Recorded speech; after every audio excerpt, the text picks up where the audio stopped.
আর বসতে দিতে হবে না। বিড়ালে খেয়ে নিয়েছিল নাকি না এগুলো বের করে নাও। মাছগুলো বিড়ালে খেয়েছিল? ও মা কারণ নাই।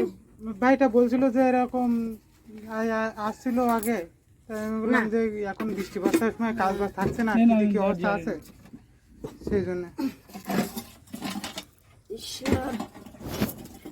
বলছিল যে একটা ছেলে সে কাজ করে বাইরে, তা এমনি কোনো খোঁজ খবর রাখে না। বলছিল মা মেয়ে দুইজন থাকে, তো মা বৃদ্ধ অনেক, আর মেয়েটা এরকম কোমরের সমস্যা, বলছিল কি একটা কাজ করে 50 টাকা করে দিনে দিত না কি বলছিল।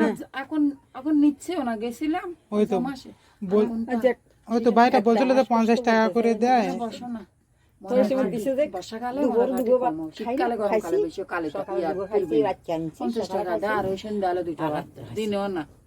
এই কাঁঠাল দানা টানা তারা এরা এরা দেয় খাই চলি কি মজা করে লিয়েছে জানালাই। ও মা, ওটা চাল বিস্কুট মুড়ি। এখন আমরা ছোটখাটো কাজ করি যেটুকু, মানে সব দিন আমাদেরও কাজ থাকে না, তো মনে করি ভাইটা বলছিল না সবাই এখন ঘরে বসা, মাইয়ে ছেলে মানুষ। এই জন্য আমি হোটেলে কাজ করি, আমি আশীর্বাদ করেন যাতে আমরা পরে আবারও সাহায্য করতে পারি।